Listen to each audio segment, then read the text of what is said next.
गांधारी नावाच्या स्त्रीने चिखलाच्या हत्तीवर बसून वाण दिलं. पुन्हा एक पुरावा आहे का? चिखलाच्या हत्तीवर बसली आणि वाण दिलं आपल्या जावाला. गांधारीची जाऊ म्हणजे कुंती आई साहेब. गांधारी काही सामान्य स्त्री नव्हती. गांधारीनं शाप दिल्यावर पंढरपुरातल्या मालकाचे 56 कोटी पोरं दारू पिऊन मेले. साधी बाई होती का ती? तिची देवावरी सत्ता. 56 कोटी पोरं मेले दारू पिऊन.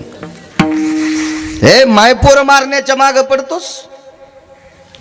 सुदामा माळ्याचं रूप घेऊन माझ्या दुर्योधनाला तो फुलाचा हार कमरेला गुंडाळलास. एक वाचणार नाही. तो नाहीच वाचलं. वज्र सोडून द्याला तर वाचलत नाही. वज्र फक्त एका भजण्याचा प्रसाद खाल्ला म्हणून वाचला. त्या भजण्याचं नाव होतं सुदामदेव. बाकी चट मेले. मग देवाचे पोरं मरावे इतकी तिच्या वाणीत ताकद आहे. ती बाई साधी असती का? काय पातिव्रत्य पण तिचं. पण कुंतीला फार चोंबाळायचं आणि गांधारीला चटके मारायचे हे कीर्तनकाराची चूक आहे. गांधारी फार अधिकारी होती. गांधारीने विश्व पाहिलंच नाही काकडे गुरुजी. तिला डोळे होते हो, चांगले डोळे होते. डोळे झाकल्यामुळे एका ठिकाणी मीही गांधारीला वाईट म्हणतोय, कारण मुलांच्या चुका तिला कळाल्या नाही. पण एरवी तिची मालकावर इतकी श्रद्धा होती की तिने विचार केला आपल्या नवऱ्याला विश्व दिसत नाही, आपण कशाला जग पाहायचं. याच्यावरून असं लक्षात येईल, नवरा जर साध्या परिस्थितीत असेल तर बायकोनं नटण्यासाठी त्याला बेजार करणं मला तरी वाटत नाही स्त्रीचं लक्षण असेल. आयुष्यभर नवरा काम करीत असेल, आयुष्यभर, आणि तरी संसाराची जुळवाजुळी होत नसेल, आणि तरीही अलंकारासाठी जर त्याला भांडत असेल तर ही बाई नाही. ही गांधारीच्या तत्वात बसत नाही. तुला काय लायकी आहे गांधारीचा वंश द्यायची? गांधारीच्या वंशाचं वाण द्यायचा अधिकार काय? तुला काय पात्रता आहे का? योग्यता आहे का? अधिकार नाही. महाराज 1425 गडी होते नागठणच्या अण्णा. 1425 गडी जिच्या बापाला. आणि तिने एका लुगड्यावर संसार करावा नवऱ्याचा. एका लुगड्यावर 1425 गडी. चांदीच्या बुटक्यात दूध पेत होते मालकाची, तर चांदीच्या बुटक्यात. पण एक बी दिवस तुक भरायचं गारानं केलं नाही. कशासाठी ऐकायच्या त्या गोष्टी? एका क्षुल्लक गोष्टीसाठी बाईनं पेटून घ्यावा? एका क्षुल्लक गोष्टीसाठी बाईनं आत्महत्या करावा? एका क्षुल्लक गोष्टीसाठी बाईनं फाशी घ्यावा, विहिरीत उडी टाकावा, औषध घ्यावा? एका क्षुल्लक गोष्टीसाठी? बघा या लोकांचे प्रपंच बघा काय अवस्थेतले होते. संसारात पत्नी ही सात्विक भेटली पाहिजे.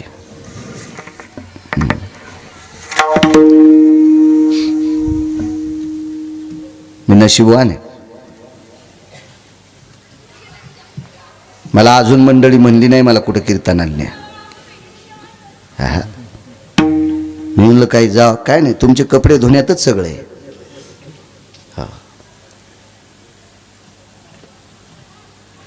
मालकाच्या सुखदुःखात जी विलीन होत असती तिला पतिव्रता म्हणत असतात. माझ्या माईंनो, तिला पतिव्रता म्हणत असतात.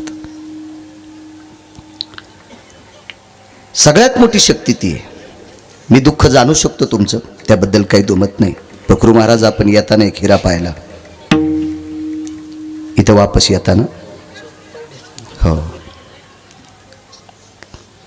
इतक्या सकाळी त्याच्यासाठी दुकान तरी कोणी उघड असेल? मी जितके तुमच्यावर बॉम्ब टाकतो का, अंतःकरणाची शपथ घेऊन सांगतो, पतिव्रता स्त्रीला तितकाच मानतो, तितकाच मानतो. कारण कधीही या भारत देशातल्या जगदंबा स्वरूप स्त्रीचा शाप घ्यायचा नाही. कारण या भारत देशातली स्त्री मायबापाचं नाव करण्यासाठी हरामखोराचा पण संसार करते, बुजदिलाचा पण संसार करते, नालायकाचा संसार करते, पांचटाचा संसार करते. इतके काही हलकट आहेत.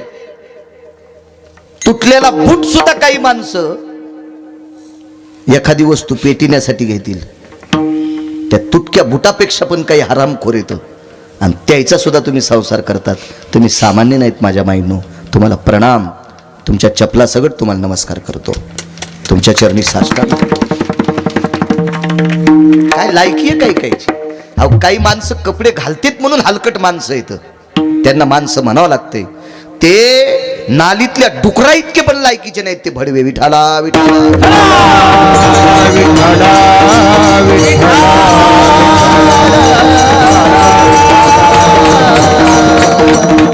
चला कर्म नो गहनोगती, ज्याचं त्याचं प्रारब्ध असतं ते. यालाही आपला दोष समजून चलत राहायचं, त्याला विलास नाही. योग असा आला, गांधारी सात्विक तात्विक, पण मुलांनी एके दिवशी चिखल आणला, हत्ती केला, त्या हत्तीवर बसली आणि कुंतीला वाण दिलं. आई साहेबाने मुलांना सांगितलं, धर्मा, अर्जुना, नकुला, सहदेवा, संक्रांत जवळ आली रे. अरे ताई साहेबांच्या सुपुत्रांनी, राजकुमारांनी, ताई साहेब म्हणजे मोठी जाऊ,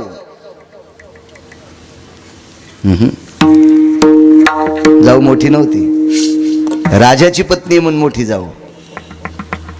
महाभारतामध्ये धृतराष्ट्र मोठे का पंडूराजा मोठे सांगता येईल? किती भागवत ऐकले तुम्ही? तुम्ही ज्याचे भागवत ऐकले ते काय काय भागवतकार मेले, पण तरी तुम्ही आशाला असेच शेवाळलेले दगड. सांगा, धृतराष्ट्र मोठा का पंडूराजा मोठा? इथून सुरुवात आहे. वा, विडाला विडाला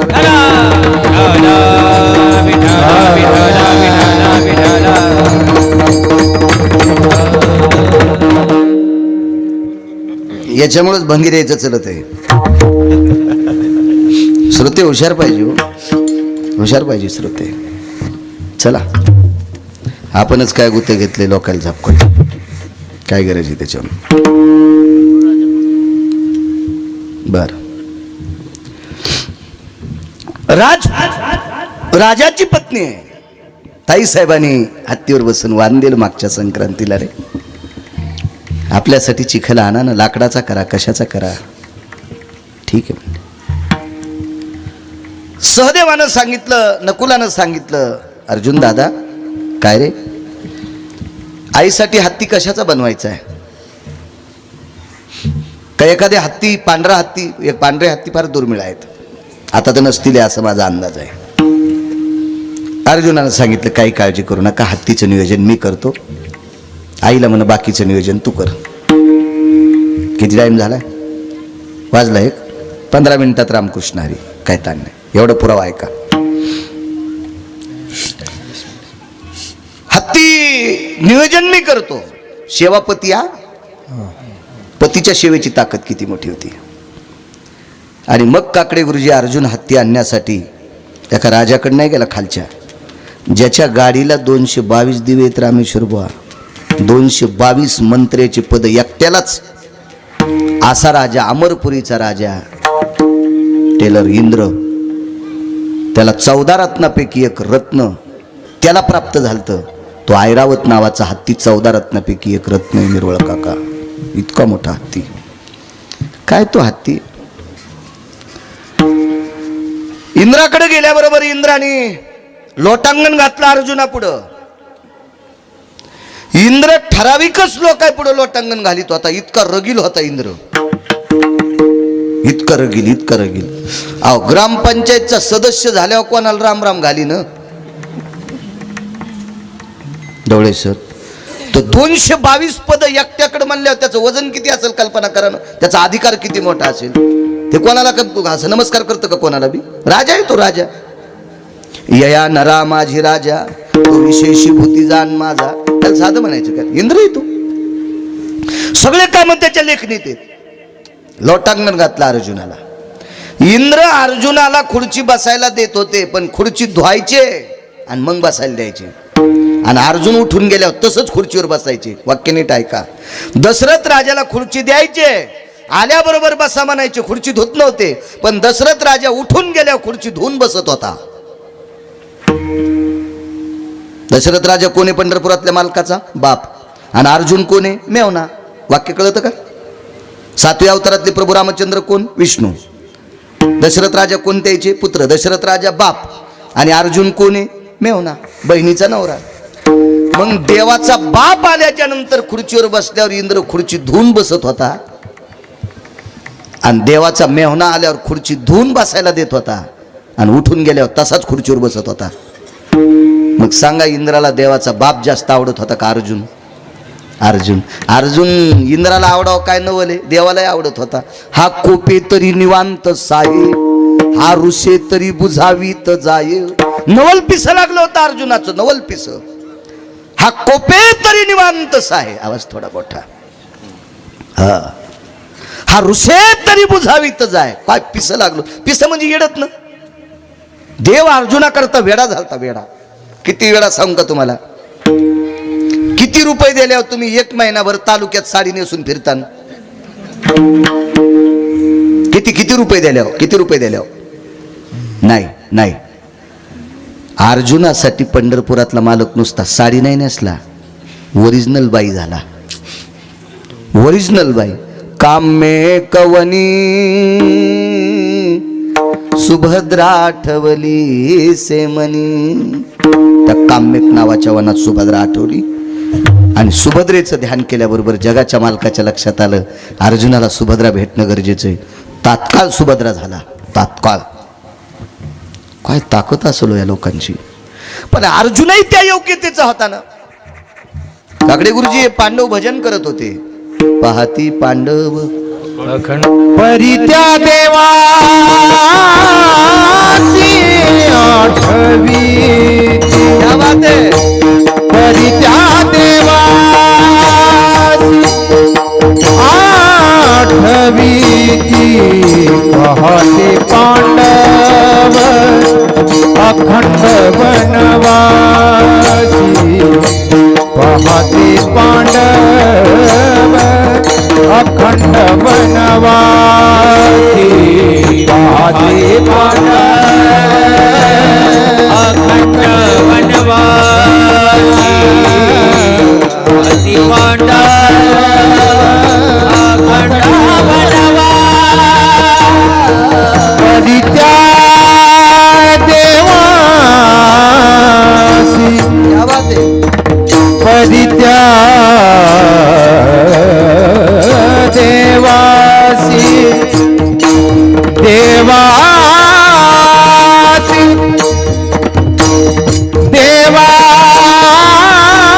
देवासी आठवी ती.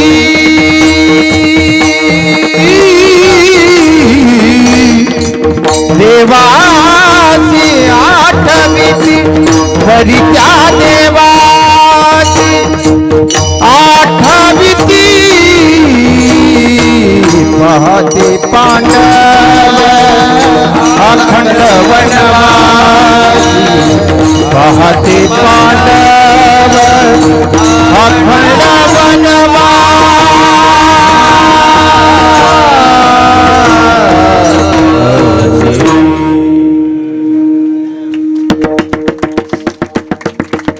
भट्टीतलं सोनं आहे, ओरिजिनल भट्टीतलं. काय भाव आहे. भजन करत होते पांडव. अर्जुन झोपी गेल्यावर अर्जुनाच्या अंगावरचे रोम कृष्ण कृष्ण म्हणत होते. का नाही वेळ वाचते. झोपी गेल्यावर रोम कृष्ण कृष्ण म्हणायचे, रोम रोम कृष्ण कृष्ण म्हणायचे. इतकी ताकद होती. या अर्जुना, या पार्था, या या या बसा पार्था, या या. क्षमकुशल विचारलं, काय सेवा करू? काही नाही राजन, सेवा काय नकोय. मी हत्ती नेण्यासाठी आलोय. हत्ती. इंद्रानं सांगितलं, माननीय सन्माननीय पूजनीय वंदनीय प्रातस्मरणीय वारकरी होते.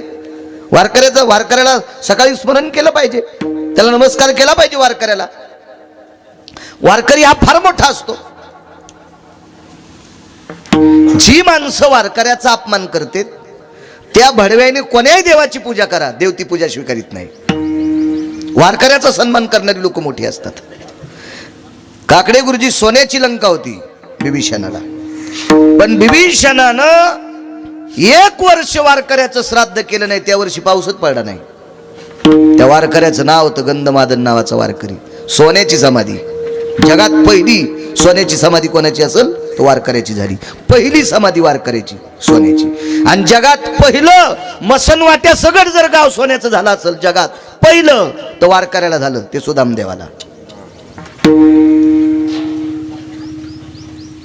मग आता वारकऱ्याकडे चांगलं पाहत जा. एखाद्या गायकाकडे एखाद्या भजण्याकडे गाडी असली बापा लय हवा सोडायला कशी तू अंगावी आली त्याची गाडी घेऊ दे ना. हा अरे कोंबड्या मोटरसायकलवाली चालल्यात बाजाराईनं त्या पायी जाईन. हा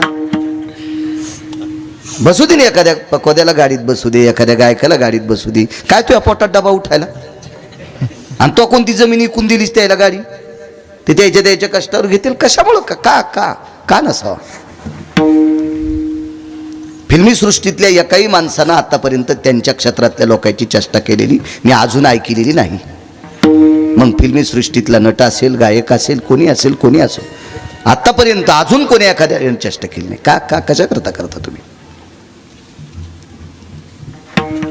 वैभवातला संप्रदाय, अरे वारकरी संप्रदायातलं झाड सोन्याचं आहे, जयाची द्वारी सुवर्णाचा पिंपळ, अंगी आईशे बळ. काय होतंय यांनी जर बसले याच्यात काय होतंय.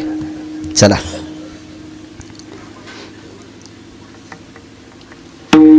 हत्ती न्यायचंय मालक, राजे मालक म्हणतो का अर्जुन, राजा हत्ती न्यायचा हत्ती. कारण अर्जुना इतका श्रेष्ठ इंद्र नव्हता.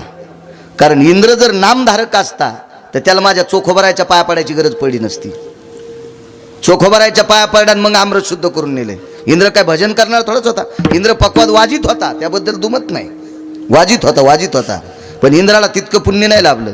इंद्रानं ज्या दिवशी पक्वाद पंढरपुरात वाजिला एकादशीच्या दिवशी, तिथून पुढे इंद्राचं पाप संपलंय. ती एकादश सोमवारची आलती. सोमवारी एकादशी विमान उतरले पंढरीसी, विमान उतरले पंढरीसी, सोमवारी एकादशी. गाथा पहा लक्षात येईल तुमच्या. हो तिथून पुढे इंद्र निष्पाप झाला, नाही तर अगोदर नाही. वारकरी अहो आचार्य पंडित शास्त्री मोठमोठाले लोक पंढरपूरला आले. जनाबाई पायात नाही पडल्या त्या भुताडायच्या. पानं उलटू कांडे उघडले होते गुरुजी द्यायचे कांडे.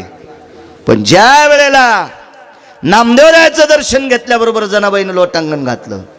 अरे आता तुमचं पाप संपलंय, एका नामधारकाच्या पुढे तुम्ही वाकलात. असे लय आचार्य पंडित शास्त्री इकडे तिकडे घोशी धरायला होते. त्याला मोजिती का जनाबाई, ती अधिकारी तिच्या ताटात जगाचा बाप जेवत होता. जेवी पंढरी रावती वारकऱ्याची ताकद आहे. पंढरी जे वारकरी ते अधिकारी मोक्षाचे. वारकऱ्याने नियम सांभाळायचे. नियम सांभाळल्याच्या नंतर आपल्याला तो अधिकार प्राप्त होत असतो, एरवी नाही. चला ठीक आहे, न्या हत्ती. कसा नेतान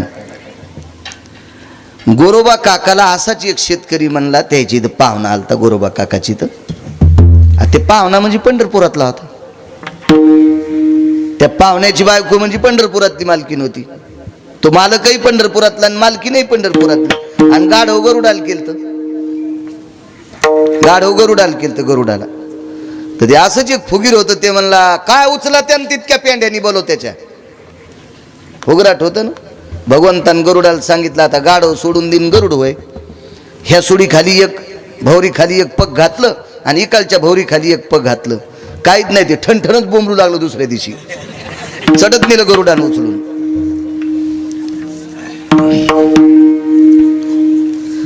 अहो त्याला काय नेता येत नाही अर्जुनाला. म्हणले हत्ती घेऊन जा. चारही पदांबरे कवळीले. हत्तीचे चारी बाय कमरेच्या उपरण्यान बांधले. चारी पाय हत्तीचे, शेळीचे नाही. कच्चून हत्तीचे चारी पाय बांधले. भिक्षा पात्र जयो करद्वयानाम. झोळी जशी खांद्याला अडकावी अशी चारी पायाच्या मधात हात घातला आणि हत्ती खांद्याला अडकेला आणि टाकला पाठीवर. चलो बोले. शिडी गेली ती बाणाची.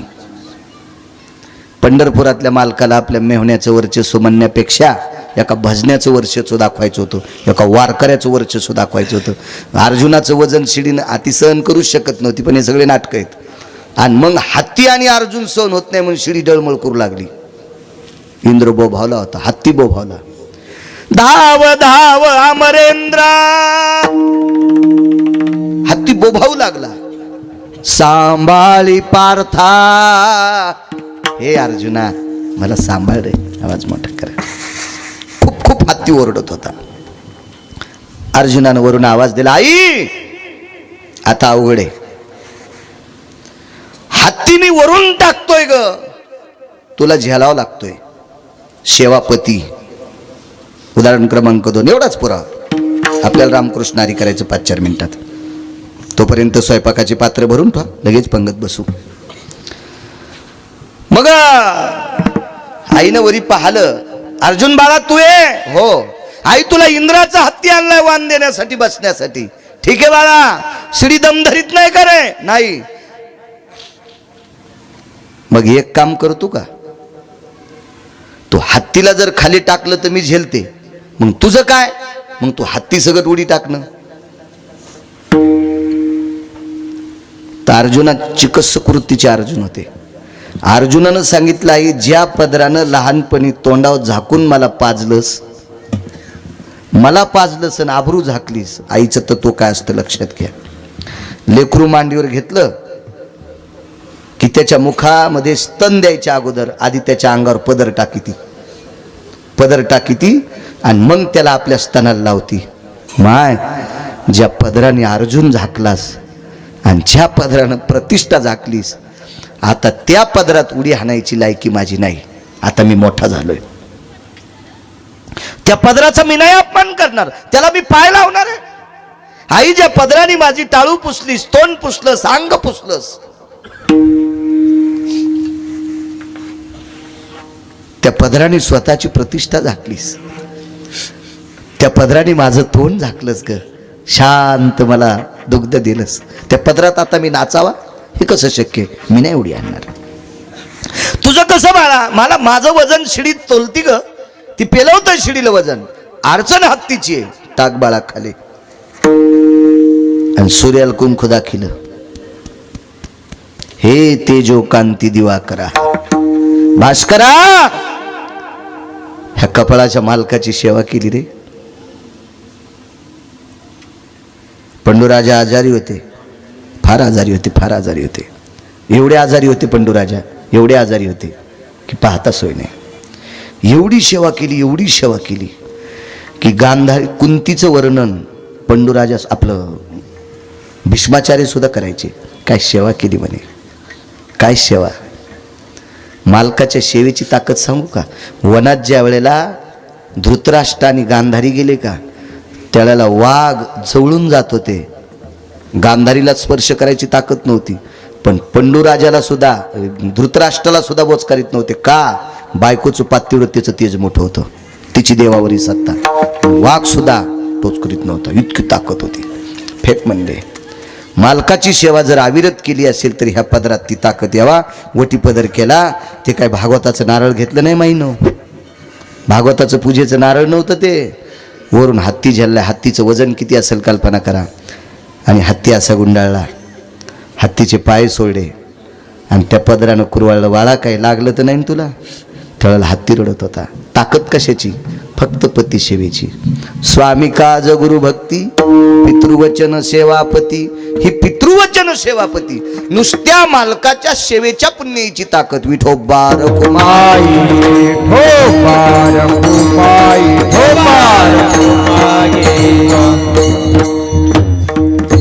येत्या उद्याच्या 22 तारखेला जगदानंद कंद जगतपती भगवान पंढरीश पांडुरंग परमात्मा माझ्या ह्याच विटेवरच्या मालकाचा 7व्या अवतारातला अवतार मर्यादा पुरुषोत्तम प्रभू रामचंद्र. उद्या एका 22 तारखेला दुपारी एक मुहूर्त आहे. त्या सुमुहूर्तावर भूदेवांच्या वाणीनं दिव्य अशा वेदाच्या रुचा गायल्या जातील. आणि विटेवरच्या मालकाला मर्यादा पुरुषोत्तम प्रभू रामचंद्राला एका भव्य दिव्य नूतन वास्तूमध्ये देव विराजमान होणार आहेत. आपण किती नशीबवान माणसं आहोत. आपण हयातीत असताना आपल्याला अयोध्येचं मंदिर पाहायला भेटतं. सज्जनांनो, आपण 22 तारखेला जरी नाही गेलो तर कधी आपण जाणार आहे. हा जगाचा बाप, विटेवरचा मालक,